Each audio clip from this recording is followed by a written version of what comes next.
이정현의 뉴스 정면 승부 4부, 이번에는 문화로 K를 읽다 순서입니다. 코카인 댄스 얘기 들어보신 적 있으시죠? 유튜브 또 그리고 각종 SNS뿐 아니고 방송에서 연예인들이 따라 출 정도로 선풍적인 인기를 끈 춤인데요. 이 춤에 붙여진 코카인이라는 단어는, 이 코카인이라는 것은 뇌에 치명적인 영향을 주는 마약입니다. 뭐 다 아시겠지만 한국에서 마약 범죄가 성행함에 따라서 무분별하게 사용됐던 마약 관련 용어에 대해서 경각심을 가져야 한다 하는 주장이 나오고 있는데요. 관련 내용 살펴보겠습니다. 김헌식 문화평론가 나오셨습니다. 안녕하세요. 네, 안녕하세요. 네. 자, 지난 18일이었죠. 서울특별시 마약류 상품명 사용문화 개선 조례 제정안이 발의됐다고요? 네, 발의가 됐고요. 이제 11월 안에 이제 최종적으로 이제 결정을 하게 되는데, 여기서 구체적으로 보면은 마약류 상품명 사용 문화 개선 조례입니다. 그러니까 네.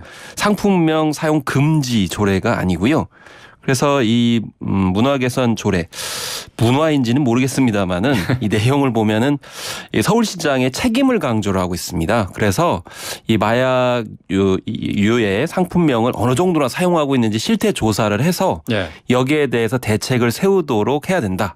그리고 이제 그것에 대해서 이제 바꾸도록 권고를 해야 된다. 그러니까 마약류 상품명을 사용하지 못하도록, 예를 들면 식당에 간판들을 사용하지 말도록 권고하거나 금지하는 건 아니라면서요. 예, 캠페인을 이제 벌이는 것을 이제 추진해야 된다라고 하는 측면에서 그래서 이제 사용 문화 개선 조례라고 이렇게 이름을 붙인 거죠.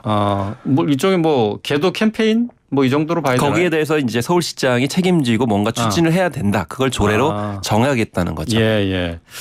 권은희 의원이 지난 8월이었습니다. 식품 표시 광고법 일부 개정안을 발의를 했는데, 이 개정안이 통과되면은 마약 김밥 또 마약 옥수수 뭐 이런 음식에다가 이 마약이라는 말을 쓸 수 없다면서요? 예, 그렇습니다. 그래서 권은희 의원 법안만 이제 알려지고 있는데, 이제 서정숙 의원도 마약이라는 단어를 아예 못 쓰게 하겠다라는 것이고, 그다음에 권은희 의원의 법안에서는 이제 유해 약물, 유해 이제 물건을 이제 쓰지 못하도록 하겠다는 건데요. 지금 식품위생법에서는 이제 사행심, 음란 조작만 금지하고 있는 상황입니다.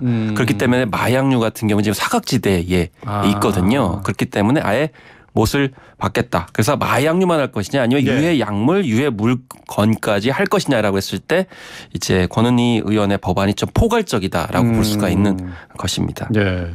그러니까 일반적으로 이제 마약에 속해 있는 코카인, 뭐 대마초도 포함되나요? 그렇습니다. 네. 그러니까 대마 김밥 뭐 이런 것도 못 쓴다는 그런 얘기가 되네요. 그렇습니다. 대마 맥주라는 것도 지금 뭐 통용이 돼가지고 좀 심각하게 문제가 되고 있습니다. 심지어는 대마 잎까지 그리고 있기 때문에 이 정도는 너무 심하지 않느냐라는 이제 경각심이 일어나고 있죠.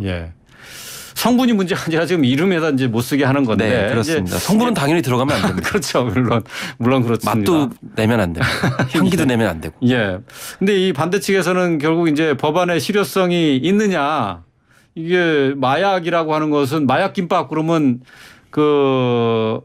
이제 비유적으로 쓴 표현인데 이걸 금지해서야 되겠느냐, 이제 이런 얘기예요. 사실 이게 2000년 이전에는 9건밖에 없었어요. 근데 2000년 이후에는 지금 200여 건으로 이제 뭐 굉장히 늘어나고 있는 음식점만 해도 그다음에 상표 그러니까 특허청이 보호해주는 권리만 해도 31개 종에 이릅니다.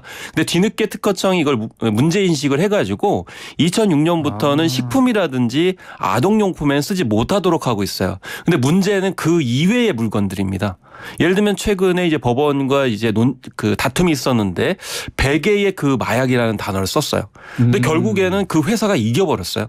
그러다 보니까 매트리스까지 나왔습니다. 그러니까 이게 식품 문제만이 아니고 그 외에 예를 들면 마약 텐트도 있어요. 그래서 일상용품에 다 사용을 하고 있기 때문에 만약 규제를 한다고 그러면 식품에만 금지하도록 한다라고 했을 때 실효성이 있느냐는 문제가 있을 수 있는 것이고, 그다음에 기존의 상표권으로 보장해 준 것에 관련된 어떻게 할 거냐. 왜냐하면 일단 법을 보장을 해줬기 때문에 소급 적용을 못 하거든요. 그래서 결국에는 문화적으로 이걸 바꿔야 되는 그런 수순이라고도 볼 수가 있겠고, 다른 용품들은 어떻게 할 것이냐라는 또 이제 문제가 있는 것입니다. 상당히 생각보다 복잡 복잡해졌네요. 식품뿐만 아니라 다른 제품에도 이 마약이라는 것이 광범위하게 쓰이고 있고 상표권 문제도 있고. 예, 그렇습니다.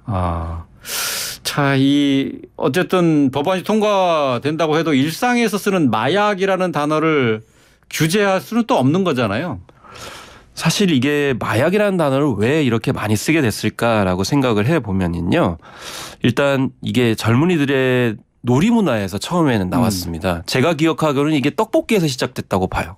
그것도 네. 근원적으로 올라가게 되면은 미국에서 어떤 클럽 문화가 무분별하게 들어온 측면이 있습니다. 그래서 클럽에서 이제 그런 이제 약간의 칵테일 음료 효과라고 하는데 그 해외에서 네. 이렇게 음료를 통해 가지고 뭔가 피로 회복하고 뭔가 이제 좋은 어떤 그런 물질을 이제 접한다는 식으로 놀이 문화가 되다 보니까 이게 암묵적으로 음식으로 이제 퍼진 거죠.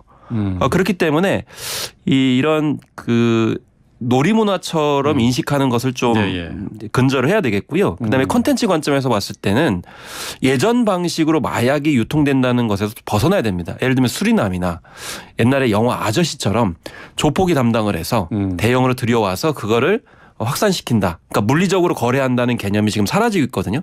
다크웹이나 SNS 통해 가지고 은밀하게 퍼지고 있기 때문에 그런 부분을 현실적으로 그려주는 컨텐츠의 역할도 좀 필요하다고 생각을 합니다. 너무 옛날 방식으로 지금 마약을 그리고 있어서 우리와는 거리가 먼 10대 20대와는 거리가 먼 이런 상황이지만 지금 통계를 보게 되면 10대 20대 마약 사범이 굉장히 많이 증가를 하고 있거든요. 네, 그렇죠. 심각하다고 볼 수가 있는 거죠. 외국의 경우는 어떻습니까? 우리나라처럼 그 음식이나 상품 앞에 이렇게 마약이라는 용어를 붙이는 사례가 있나요? 있을 수가 없는 거죠. 사실 우리나라는 마약 청정국이라는 확신의 역설인 것 같습니다. 왜냐하면 마약 떡볶이에 마약 없죠. 마약 김밥에 마약 없죠. 그래서 붕어빵에 붕어 없죠. 뭐 이런 식으로 간단하게 생각을 한 거예요. 유의적으로. 그런데 사실 구글 같은 경우에는 마약이란 단어 자체가 검색이 안 되도록 하고 있습니다. 아, 그래요? 네. 그리고 전반적으로 봤을 때 이제 이런 것에 대해서 너무나 우리가 이제 좀 무분별하게 사용을 하다 보니까 실제로 많은 청소년들이 부모님이나 교사들한테 물어본다고 그래요. 마약 맛있냐고. 그만큼 좀 둔감해진 그런 측면들이 분명히 존재한다는 것이기 때문에 관심을 끌게 만드는 그런 그래서 게 되네요. 마약이란 단어를 식품에 붙이는 것, 물건에 붙이는 것 자체가 굉장히 위험하다는 문화적인 식을 바꾸는 것이 일단 필요하겠고요. 다만 마약에 대한 처벌, 사회적 인지 이런 것들이 확실하게 이루어져야 되는데 연예인이나 사회 지도층 인사들의 자녀들이 마약류의 이제 범죄에 휘말렸을 때 처벌이 굉장히 약하기 때문에 이런 점들도 같이 고민돼야 된다고 봅니다. 예, 알겠습니다. 오늘 말씀 여기까지 듣겠습니다. 김원식 문화평론가였습니다. 고맙습니다. 네, 감사합니다.